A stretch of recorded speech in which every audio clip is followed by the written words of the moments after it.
Seja muito bem-vindo, muito bem-vinda ao Lições da Bíblia, o nosso encontro semanal de estudo profundo da Palavra de Deus. Hoje a gente vai falar sobre a morte de Jesus. O que ela significa para nós? Qual a esperança que ela nos oferece? É sobre isso e muito mais o Lições da Bíblia que está começando agora.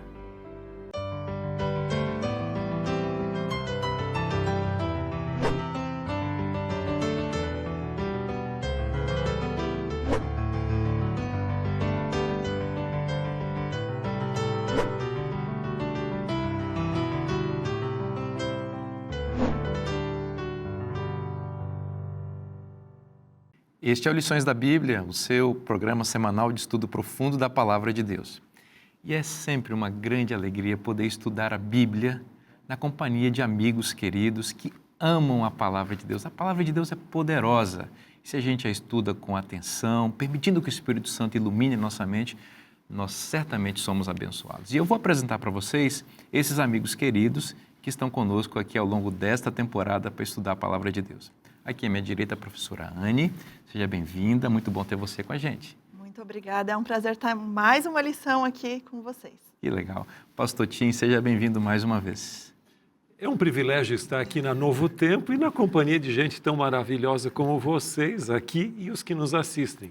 Que legal, obrigado, pastor. E aqui o pastor Wellington Barbosa, seja bem-vindo, amigo. Obrigado, privilégio estarmos juntos para mais essa lição. Vou pedir você para fazer uma oração para a gente, por favor. Oremos.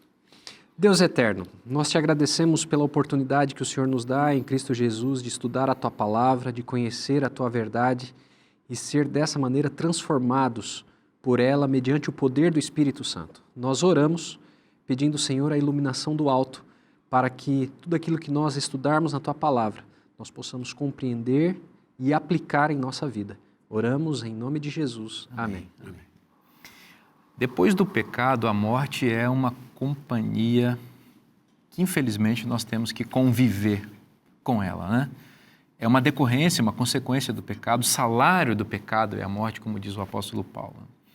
Mas Cristo, ele veio a esse mundo, ele se tornou um de nós, e em sua empatia extrema conosco, em sua compaixão sem limites, ele se identificou conosco em nossa natureza, e ele morreu também. Então ele sabe exatamente o que significa ser um de nós. Jesus morreu. Essa é uma frase que nós falamos assim, e pensando no Evangelho, pensando na graça, mas a gente precisa entender as implicações teológicas e reais para a nossa vida do fato de Cristo ter morrido, né, pastor Tim? Ele também morreu, né? Com certeza. Em realidade, aquilo foi o clímax. Eu gosto muito de uma expressão que Ellen White diz que tudo foi um prefácio à sua morte na cruz. Em outras palavras, ele nasceu para morrer. Já estava predestinado. Nesse caso, nós usamos o termo Sim. predestinado. Mas eu acho muito bonito o que aconteceu na cruz, não apenas pela salvação. Afinal de contas, a cruz é o grande monumento da salvação para o universo, não só necessariamente para o nosso mundo e para a nossa salvação pessoal. Mas a morte de Cristo apresenta um contraste muito grande com a morte de um filósofo grego, que é o que mais tratou dessa questão da imortalidade da alma, pelo menos no início ali, que foi Sócrates. E no dia 26 de abril de 1955, o famoso teólogo suíço Oscar Cullmann, que é bem conhecido, uma das maiores autoridades do Novo Testamento no século XX, ele fez uma palestra na famosa Capela Andover da Universidade de Harvard, nos Estados Unidos. E é uma série anual que eles têm sobre a questão da natureza humana, da imortalidade, e ele introduziu a sua palestra, que está publicada nesse livro aqui, em inglês, e tem uma tradução ao português, que existem já edições mais recentes, mas essa foi a primeira que saiu em português dessa palestra dele, onde ele contrasta a morte de Sócrates e Cristo. Quando Sócrates morreu, aliás, antes de morrer, ele foi condenado, como se sabe, ele tinha que tomar o veneno ali. Ele o fez serenamente e calmamente, porque segundo a filosofia grega, que ele mesmo expunha, o corpo era a prisão da alma e que, logicamente, se você praticasse a filosofia, você então, na morte, seria liberado dessa prisão para o mundo superior das ideias, o mundo ali, a vida após a morte. Só que Jesus, ele não morreu calmo e serenamente, ele estava em profunda angústia, porque para ele a morte não era uma amiga bem-vinda, mas era realmente uma inimiga a ser vencida. E ele disse, a minha alma está angustiada até a morte. Né? E na cruz mesmo, Pai, aliás, no Getsemane, na cruz, nesse contexto, ele disse, Pai, se possível, passa de mim esse cálice. Não faça de mim, não faça senão a minha vontade, mas a sua. Então, você vê esse contraste completo entre um e outro. Lógico, se Jesus fosse para o paraíso, ele podia dizer, que bom, vou escapar dessa angústia toda que eu estou aqui para ir para lá. Mas não. Então, há um contraste entre dois modelos que acompanham a história humana. Muito interessante isso, né? E como o senhor destacou, isso enfatiza ainda esse ponto, né? Ele nasceu para morrer, viveu para a morte. Ainda assim, a morte o pegou com muita angústia, né? Por conta desse ponto que o senhor mencionou. Ela era uma inimiga a ser vencida, né? Existe um ponto interessante, sabe, que eu estudei bastante o tema para escrever a lição e também esse outro livro que acompanha, Além da Morte. Por mais que você estude e compreenda, você nunca vai aceitar a morte como parte do plano de Deus. Você sofre quando um ente querido falece. E não adianta, porque ela é uma inimiga. Exatamente. E nunca vai se tornar parte desse plano de Deus. É um intruso. A gente nunca está preparado para a morte, por mais que tenha estudado, por mais que tenhamos, inclusive, a esperança cristã. Sim. A morte realmente é uma inimiga, uma intrusa, algo, eu vou dizer até uma expressão, até antinatural do ponto de vista da nossa natureza, que foi feita para ser eterna, né? Portanto, mesmo crendo na esperança que nós temos e que nos sustenta, nos dá paz, mas não nos dá alegria com a morte. Exatamente. Veja aqui, Cristo é Deus e homem ao mesmo tempo. Então alguém pode perguntar quem é que morreu ali naquele momento, e a gente sabe que, obviamente, Deus não morre, né? A morte de Cristo na cruz representou a morte de sua natureza humana. E é nessa natureza humana, semelhante à nossa, que ele padeceu, que ele se angustiou. Foi nesse ponto que ele o ponto da compaixão e da empatia dele, que ele sentiu o que nós sentimos na experiência da morte. Professora Anne, pastor Tim disse, né, que Jesus nasceu para morrer, né? E há uma expressão na Bíblia aqui, em Apocalipse 13:8, de que ele está morto desde a fundação do mundo. Isso pode confundir, talvez, alguma pessoa que não está já familiarizado com o idioma bíblico, com a maneira da Bíblia se referir aos temas dela, incluindo a morte. O que você diria para essa pessoa que está um pouco confusa com essa ideia de que Jesus foi morto desde a fundação do mundo? Bom, a gente pode ver aqui, logo no início da Bíblia, ali em Gênesis, logo após o pecado, o que acontece? Né? A gente já estudou isso. Deus, ele vai atrás do ser humano e conversa com ele e já mostra para ele o quê? Já mostra o plano da salvação logo de imediato. Se Deus não tivesse esse plano, ele ia ter que esperar um pouquinho para preparar, né? Mas não, assim que o homem peca, Deus entra em ação e já explica qual seria o plano que ele tinha. Por quê? Porque esse plano já estava estabelecido desde a fundação do mundo. Isso não significa que a presciência de Deus é determinista, né? Mas isso mostra que Deus já havia preparado ali uma solução. Se Deus fosse determinista, ele seria o criador do pecado, né? E a gente viu logo no início dos estudos que Deus é amor, né? E ponto. Deus não é o criador do pecado. Ali em Gênesis 3, né, que quando a gente vê a queda do homem, a gente vê ali no versículo 15, que diz o seguinte, ele já coloca ali, né, porém inimizade entre ti e a mulher, entre a tua descendência e o seu descendente, essa te ferirá a cabeça e tu lhe ferirás o calcanhar.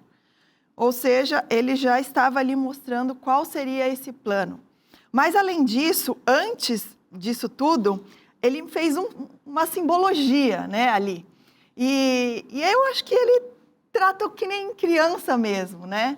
Eu acho que desde o início ali, porque ali quando fala assim que eles se esconderam de Deus.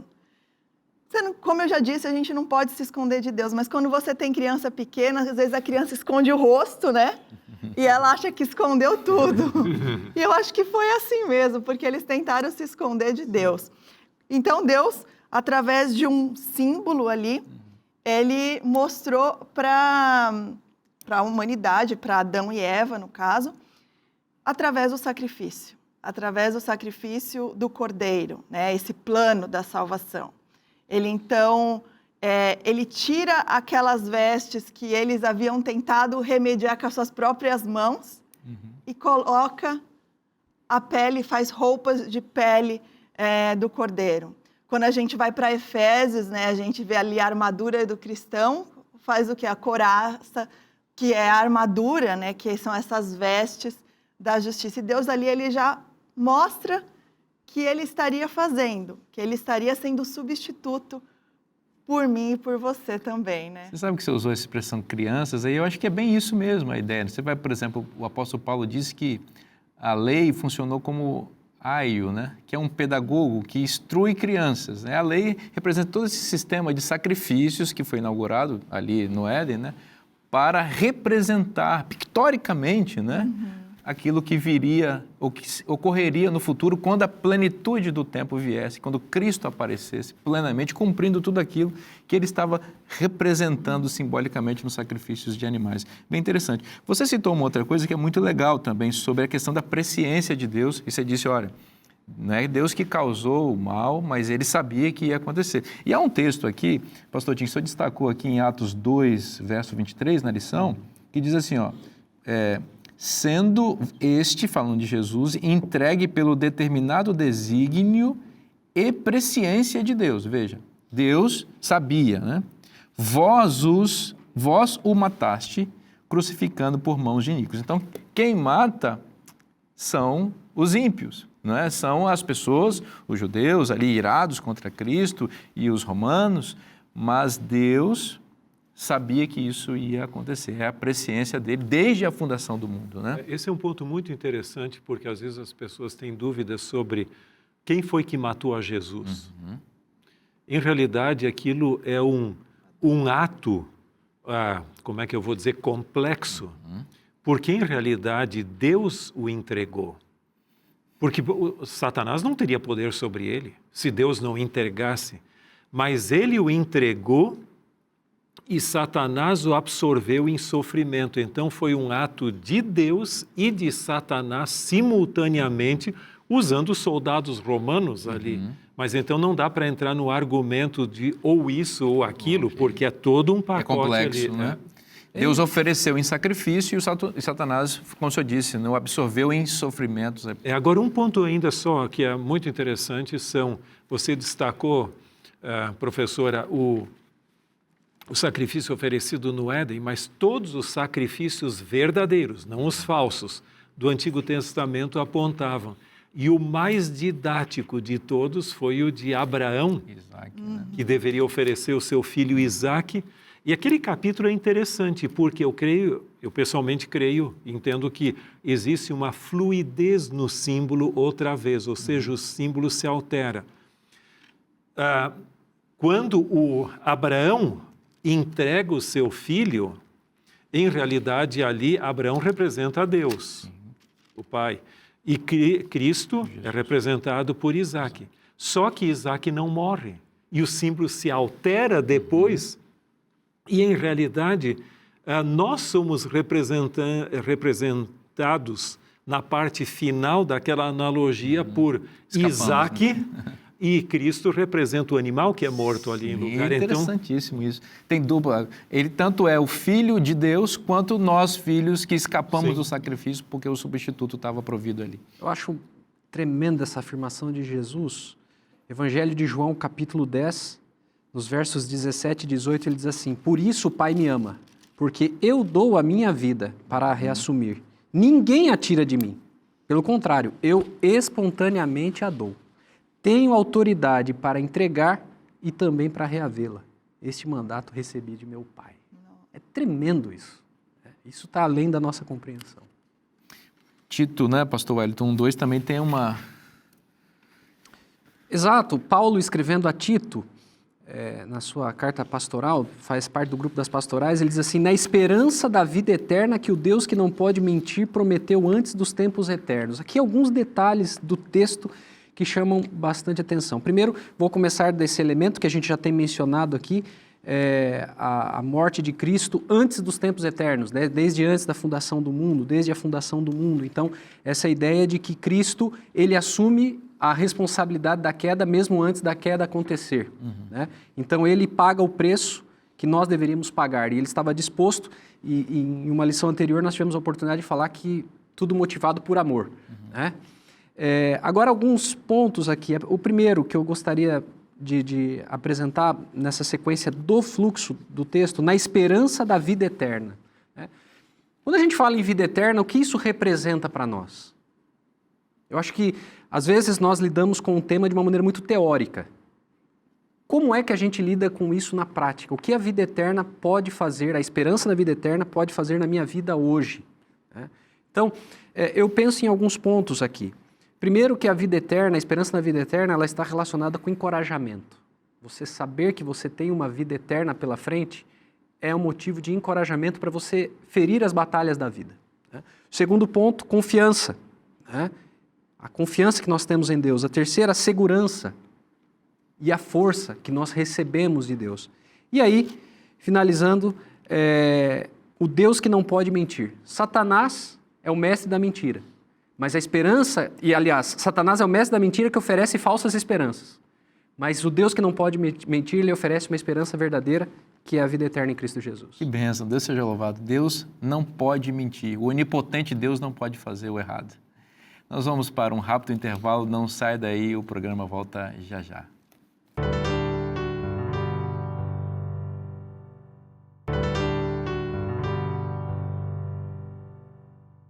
Estamos de volta com o programa Lições da Bíblia para continuar estudando a Palavra de Deus.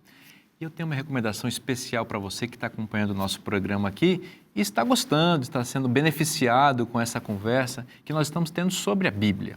Olha, você precisa estudar a Bíblia sistematicamente, precisa acompanhar o estudo da Bíblia, entender as doutrinas da Bíblia para você tomar decisões ao lado da verdade. É muito bom assistir um programa na televisão, como você está assistindo agora, mas olha, esses programas aqui da Novo Tempo, eles são para levar você a se decidir ao lado de Jesus, sabia disso? Porque você precisa tomar essa decisão, é para isso que existe a TV Novo Tempo. Então, para facilitar esse processo na sua vida, a gente prepara materiais como este aqui, ó. Essa revista se chama A Procura da Verdade. Olha só, você não está procurando a verdade? Acabou de encontrar uma coisa que vai ajudar você a encontrar a verdade. Então, eu recomendo que você tenha esse material aqui. São vários temas bíblicos que sistematizam a doutrina da Palavra de Deus, ou as doutrinas da Palavra de Deus. Por exemplo, o que a Bíblia diz sobre ela mesma, sobre si mesma, sobre a Palavra de Deus? Aqui nessa lição você vai descobrir passagens bíblicas que vão fundamentar seu entendimento sobre isso. O que a Bíblia diz sobre o tema da morte? Você está na dúvida? Fulano morreu, foi para o céu, foi para o inferno, foi para o purgatório, está na dúvida? Bom, você está acompanhando aqui ao longo dessa temporada, você está aprendendo muita coisa. Mas se quer saber um pouco mais, aqui você vai descobrir. E vários outros temas essenciais para a caminhada cristã. Como é que faz para ter esse material aqui? Bom, esse material é uma oferta dos Anjos da Esperança, que financiaram a produção e envio desse material para a sua casa, de modo que você vai receber sem pagar nada, tá bom? Como é que faz para receber? É só você mandar um WhatsApp para esse número que apareceu na sua tela, que a gente vai ter a alegria de enviar esse material para você, tá bom? Eu espero que você seja beneficiado com essa bênção aqui. Bom, a gente vai continuar conversando sobre a morte de Cristo. O tema dessa temporada toda é sobre a morte. E a gente viu que Cristo, ele veio aqui a essa terra e também morreu como um de nós. E ele morreu na cruz. Pastor Tim, a cruz se tornou um símbolo poderosíssimo no mundo cristão, né? A cruz, que é um instrumento de tortura, a gente olha para a cruz de maneira favorável. Por que Cristo morreu numa cruz? Essa pergunta é muito interessante e válida por uma série de razões. A morte na cruz era mais vergonhosa, porque os estudos que têm demonstrado, e um autor alemão, um teólogo, estudou bem detalhadamente isso e chegou à conclusão realmente de que as pessoas eram torturadas de uma maneira dramática e totalmente despidos, e não como os pintores medievais pintavam com roupa e tudo. E tem todo o processo que eu não vou repetir aqui, que não vem ao caso. Mas eu creio que há dois textos que nos ajudam a entender. Em João capítulo 3, 14, no diálogo que Jesus mantém com Nicodemos, ele diz: e do modo como Moisés levantou a serpente no deserto, assim importa que o Filho do Homem seja levantado. E o 15, para que todo o que nele crê tenha a vida eterna. E esse texto é complementado por João 12, verso 31 e 32. Chegou o momento de ser julgado este mundo, e agora o seu príncipe será expulso, ou seja, Satanás. E eu, quando for levantado da terra, atrairei todos a mim mesmo.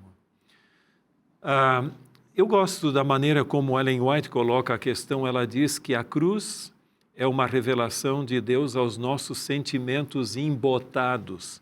Nós somos tão frios pelo pecado, tão insensíveis, que se Jesus morresse com uma pedrada, ali, não, mais um ali, alguma coisa assim. Mas Deus escolheu a morte mais dramática, e isso já estava até ilustrado tipologicamente na morte, aliás, na serpente que Moisés fez no deserto, para que nós compreendêssemos todo esse sacrifício, que não foi simplesmente uma morte porque ele levou sobre si todos os pecados da humanidade. Então isso foi algo muito dramático, de tal maneira que isso pudesse nos sensibilizar. E no caminho a Cristo, Ellen White diz o seguinte: ao pecador basta um olhar para a cruz, e se ele não resistir, será levado em penitência ao pé da cruz. Ou seja, então não é minha iniciativa, vou eu lá mendigar a salvação para Cristo, dizer, por favor, você me aceita aí? Não. A minha função é não rejeitar, e todo o processo é pela graça de Deus. Isso é maravilhoso. Agora, quem segurou a Cristo na cruz? Em realidade, na lição da terça-feira, você encontra uma declaração de Alfred Plummer, se você quiser ler o final do segundo parágrafo. Em português, o que ele diz ali? A última sentença. Ele não pôde descer da cruz e salvar a si mesmo, porque estava preso não pelos pregos, mas por sua vontade de salvá-los. Salvar a quem? Os seus inimigos, os próprios soldados que o estavam e crucificando ali. Então, Jesus, o seu amor é que sustentou, e não foi a cruz. Agora, ele morreu não a morte natural, ele morreu a segunda morte. Por quê? Porque a morte de Cristo é vicária. Ele morreu em nosso lugar. E nós continuamos morrendo, mesmo os filhos de Deus, a morte natural. Mas ele nos libertou da segunda morte, que significa eterna alienação de Deus. Só que, na cruz, aliás, morreu, como você falou, a natureza humana de Cristo. Porque a sua natureza divina não podia morrer. Deus não morre. Tanto é que ele disse, eu sou a ressurreição e a vida. Eu dou a minha vida e torno a reavê-la. Eu, pessoalmente, sou tentado a crer que Jesus precisava ser divino, humano para tomar o nosso lugar e divino para ele ressuscitar da segunda morte, que significa a eterna alienação do pecador de Deus, da qual não existe ressurreição. Muito interessante este ponto da questão da segunda morte, né? Jesus, ele morreu a morte que nós não precisamos morrer. O Apocalipse diz que o lago de fogo e enxofre foi preparado para o diabo e seus anjos. Ou seja, a segunda morte não é para nós. Eu creio que foi Jesus mesmo que disse isso em Mateus 25, 41, né? Aquela condenação não nos pertence mais, porque esta ira divina, que com justiça deveria cair sobre todos nós, foi desviada para o Filho de Deus na cruz. Então, veja que o Evangelho significa Deus tomando o nosso lugar, substituindo a nossa morte. João 3,16, Jesus disse, né? Deus amou o mundo de tal maneira que deu seu Filho unigênito para que todo aquele que nele crê não pereça, ou seja, não vá para o lago de fogo e enxofre, não pereça, mas tenha a vida eterna. Mas no mesmo discurso, mais para frente, João 3,36, Jesus diz, olha, aquele que tem um filho tem a vida, mas aquele que não tem o filho, sobre ele permanece a ira de Deus. Ou seja, esta segunda morte que Jesus experimentou na cruz em nosso lugar, nós não precisamos passar por ela, se nós nos apegarmos ao sacrifício de Cristo. Mas se nós não quisermos e nos apegarmos ao oposto de Cristo, ao oponente dele, nós teremos, infelizmente, o resultado, que é o lago de fogo e enxofre. Pastor Vinícius, eu acho que é muito importante nesse momento nós nos lembrarmos de dois textos. O primeiro é a própria expressão de Cristo na cruz, quando ele diz, Deus meu, por que me desamparaste? Então, o que poderia criar essa fragmentação, né, entre pai e filho, essa separação, se não o pecado? E aí o segundo texto é 2 Coríntios 5, 21. Aquele que não conheceu o pecado, Deus o fez pecado por nós, para que nele nós fôssemos feitos justiça de Deus. Então, ele foi feito pecado e não pecador. Isso é muito importante. Boa. Ele foi feito pecado, não pecador. Então, sobre ele recaiu a ira de Deus, sobre o pecado, né, nele, naquele momento.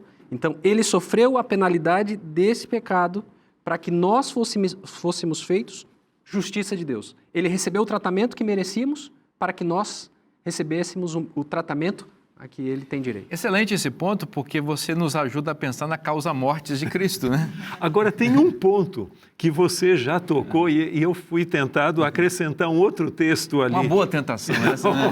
Tá bom. E estou sucumbindo a ela. É 1 João capítulo 5, verso 11 e 12. Esse é um dos textos mais poderosos do Novo Testamento e de toda a Bíblia, onde diz... 1 João 5, 11 e 12. E o testemunho é este, que Deus nos deu a vida eterna e esta vida está no seu Filho. Qual é o tema? Vida eterna. Aquele que tem o Filho tem a vida. Aquele que não tem o Filho de Deus não tem a vida. Como é que o texto poderia dizer que quem não tem o Filho não tem vida eterna se a alma é imortal? Exatamente. Aqui é um texto bem claro. Vida eterna é na condição, por isso a gente chama de condicionalismo, né? Na condição de estar em Cristo.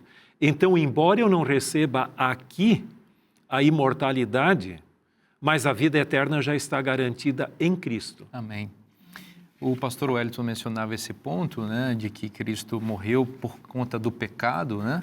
E exatamente eu acho que essa é a causa mortis, né, de Cristo, né? Porque a cruz era um instrumento de tortura e não só de execução, era tortura e execução. Então a execução ela era progressiva, o indivíduo ficava ali dias e o Evangelho nos diz que Jesus morreu rapidamente, né?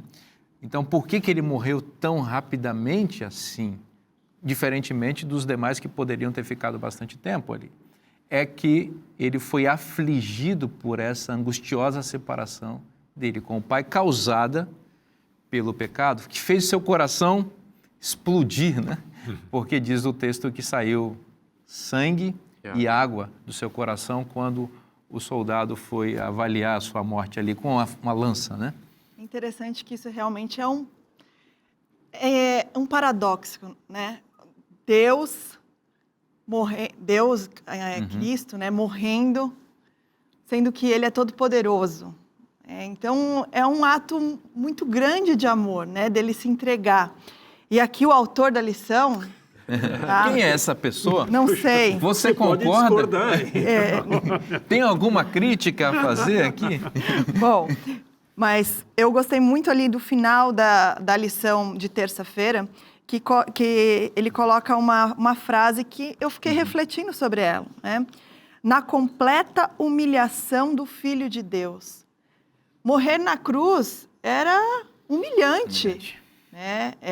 Ele estava no meio de dois ladrões, ou seja, ele não merecia estar ali. Ele teve que carregar a cruz ainda. Própria cruz. Toda uma procissão que culminou naquilo.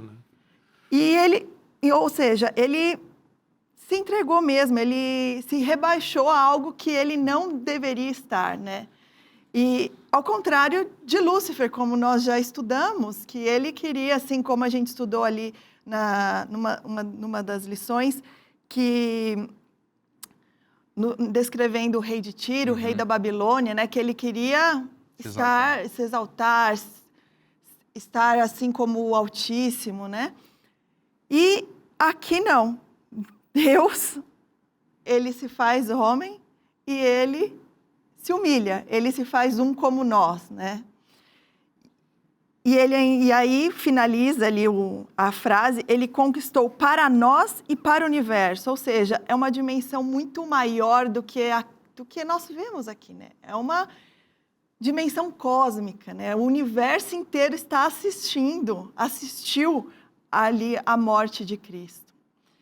E isso foi a maior e mais gloriosa vitória que nós poderíamos receber, né? Quando ele bradou, está consumado. Como eu disse, eu gosto de imaginar, e eu fico imaginando essa cena, né? Todo esse sofrimento, e de repente Cristo fala, acabou.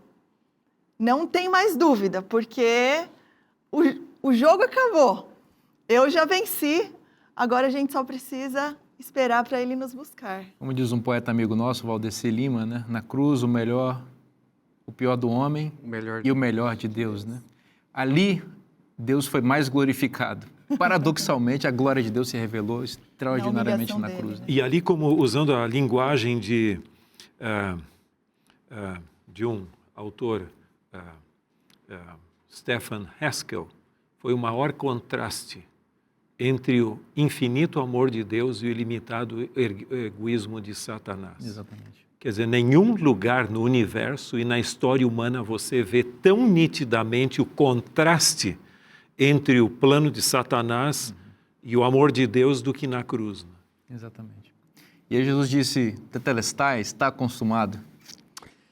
Essa frase, ela tem várias implicações, né? O está consumado, João 19:30. Em primeiro lugar, o está consumado está relacionado com o tempo profético. É uma palavra de que a profecia se cumpriu. Né? Naquele momento, na cruz do Calvário, Daniel 9, né? No cronograma de Deus, na plenitude do tempo, né? O sacrifício foi realizado.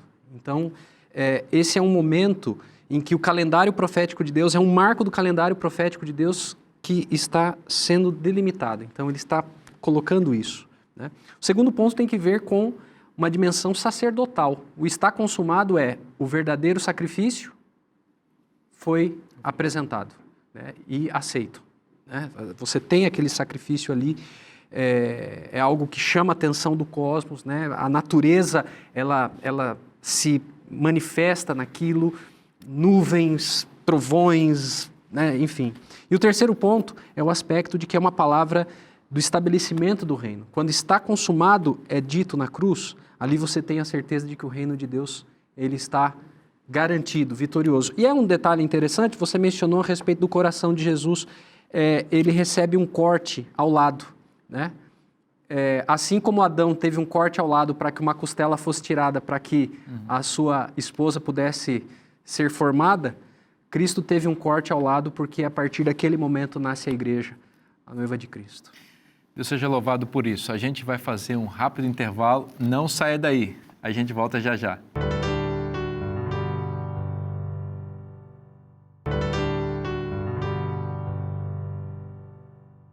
Estamos de volta com o programa Lições da Bíblia para continuar estudando a Palavra de Deus. E eu vou fazer para você uma recomendação especial. Ao longo dessa temporada temos falado aqui sobre insights muito interessantes que estão em um livro. Que livro é esse que o pastor Tim fala muitas vezes? Nós também mencionamos. Bom, o livro é este aqui, Além da Morte, que foi escrito também pelo nosso querido pastor Alberto Tim para complementar e acompanhar a lição da Escola Sabatina desse trimestre, o nosso guia de estudos.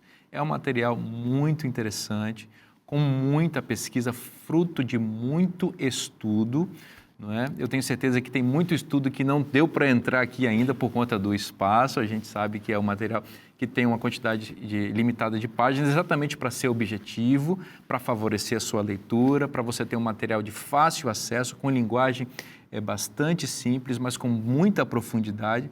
Eu recomendo que você tenha esse material se você deseja conhecer mais sobre esse tema tão importante, que é a condição humana no período da morte. As pessoas vão para o céu, para o inferno, para o purgatório, por algum outro plano, existe reencarnação, como que é a experiência quase morte, e como se explica isso do ponto de vista psicológico, psiquiátrico, teológico, filosófico. Olha, tem muita coisa nesse material que eu tenho certeza que você vai gostar muito. E você já sabe como é que faz para adquirir este e outros produtos da Casa Publicadora Brasileira, é só acessar cpb.com.br. Bom, no programa de hoje a gente está falando sobre a morte de Cristo. E Cristo foi para a cruz. E, bom, ele morreu e as pessoas morrem. O mundo é cercado de luto. Qual é o significado da morte de Cristo? É a pergunta que nós vamos iniciar aqui a nossa conversa. Pastor Tim, não foi uma morte qualquer. É por isso que essa morte dividiu a história em duas partes, né? Fala para a gente aí o que é o significado da morte de Cristo na sua compreensão. Veja, a morte de Cristo é bem mais do que a gente pode imaginar. Nós somos seres humanos pecaminosos e com nossas limitações, e a Bíblia nos revela aquilo que a gente pode compreender, mas realmente a cruz teve um significado cósmico, não só aqui, porque em realidade Jesus seria levantado e atrairia a todos, mas ao mesmo tempo você vai ver que nós nos tornamos espetáculo, usando a linguagem de Paulo, né, para o cosmos em grego, ou seja, para o universo. Então, se nós nos tornamos espetáculo, por que a cruz não seria? Com certeza, muito mais do que a nossa aceitação. Agora, em poucas palavras, eu creio que existem 3 pontos, e que eu menciono aqui na lição de quinta-feira, quem quiser dar uma olhada, mas que compensa comentar um pouquinho. Em primeiro lugar, a cruz revela a justiça de Deus, porque o salário do pecado é a morte, e não há negociação com isso, quem sabe vamos dar um jeitinho, não. A punição foi dada, aliás, a sentença foi decretada e tem que se cumprir, só que ele assumiu sobre si essa sentença. E é interessante um texto que compensa nós darmos uma olhada, que é em Romanos capítulo 3. E por que isso? Porque algumas pessoas têm essa falsa teoria, ou a falsa ideia, de que o Antigo Testamento é um período só de sacrifícios, de sangue, de tantos animais morrerem, e que a plenitude da justiça de Deus está no Antigo Testamento, e que o Evangelho é o amor de Deus, Jesus meu amigo, meu companheiro, e só tem amor. Mas Paulo diz exatamente o contrário. Veja o que ele diz aqui, Romanos capítulo 3, verso 24 em diante. Sendo justificado gratuitamente por sua graça, em outras palavras, não méritos humanos, mediante a redenção que há em Cristo Jesus, a quem Deus propôs no seu sangue como propiciação mediante a fé para manifestar a sua justiça, por ter Deus, na sua tolerância, deixado impunes os pecados anteriormente cometidos, tendo em vista a manifestação da sua justiça no tempo presente, para ele mesmo ser justo e justificador daquele que tem fé em Cristo. Caramba, esse texto aqui é de uma profundidade tremenda. Mas em poucas palavras, o que Paulo está dizendo aqui? Ele não vem com essa história aí da graça barata, como Dietrich Bonhoeffer fala. Ele diz aqui não, que em realidade no Antigo Testamento Deus foi tolerante, não manifestou a plenitude de sua justiça. O grande monumento da manifestação da justiça de Deus foi a cruz. Então está no Novo Testamento isso, só que ele desviou para si.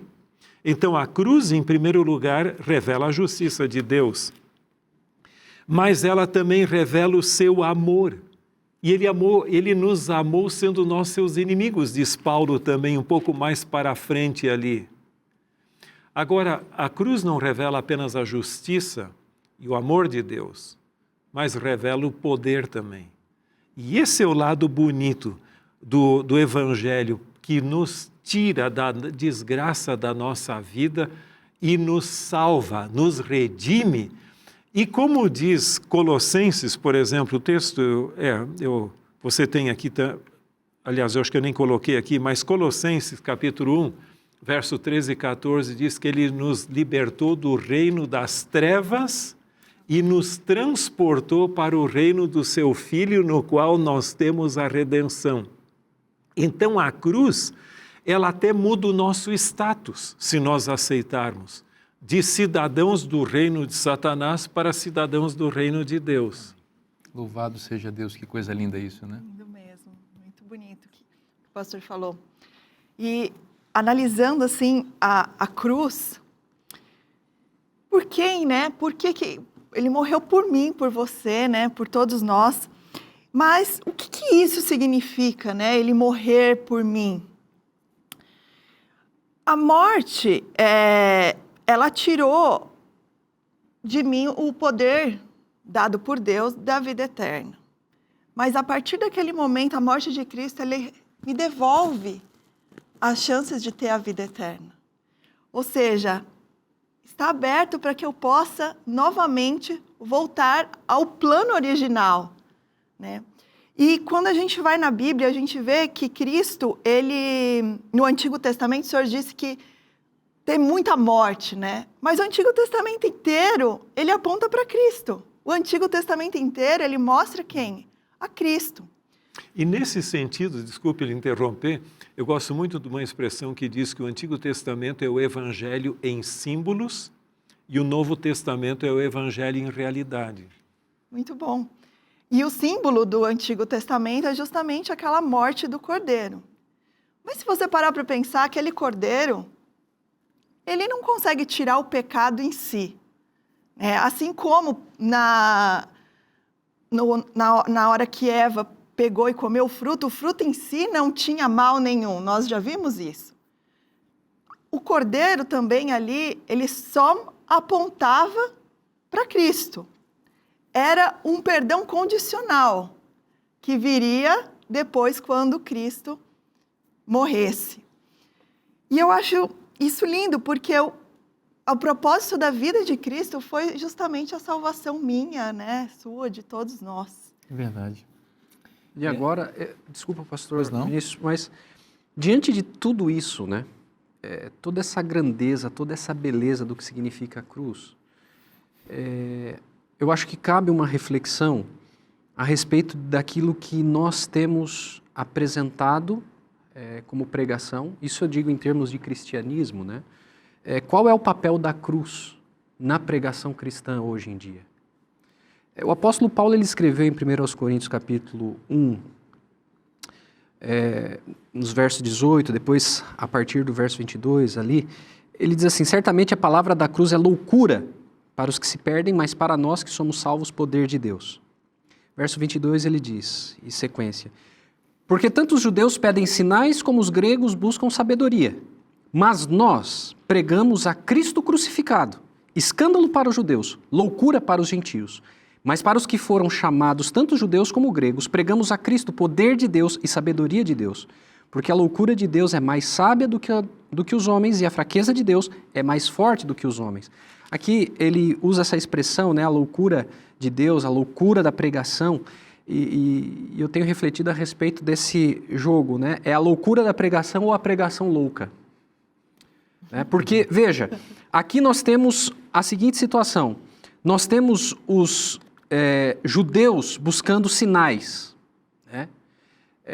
Buscando uma religião de maravilhas, buscando uma religião de manifestações, né, grandiosas.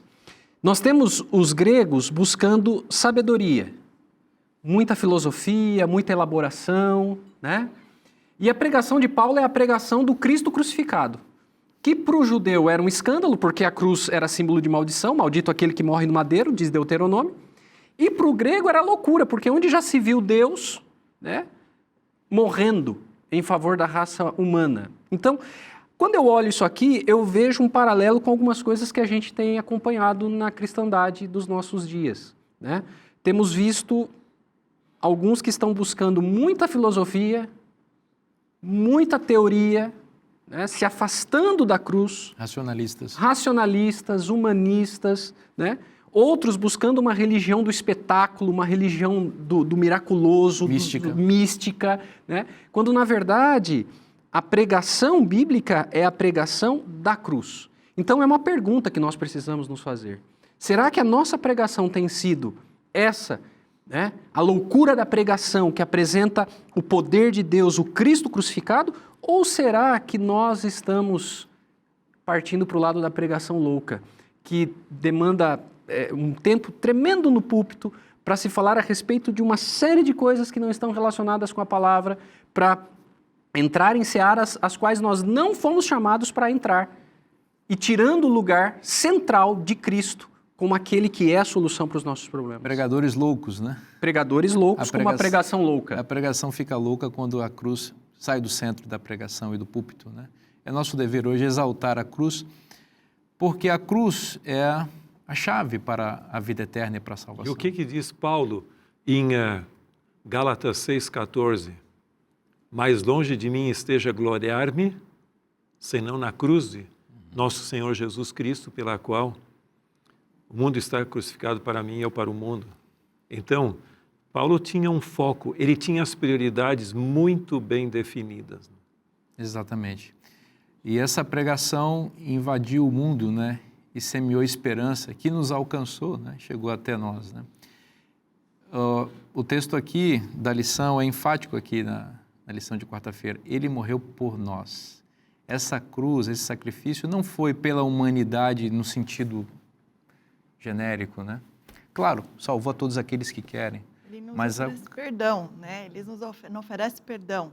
E o cristianismo é a única religião que tem alguém que morreu pelo pecador e oferece esse perdão. Nenhuma outra religião tem o seu líder morto. Pode falar, pastor. Não, você fala e eu depois complemento. Bom, o cristianismo é a única religião que vai oferecer isso, esse perdão, através da morte do seu líder, né, que é Cristo. Nenhuma outra vai oferecer isso. Maomé, Buda, eles morreram.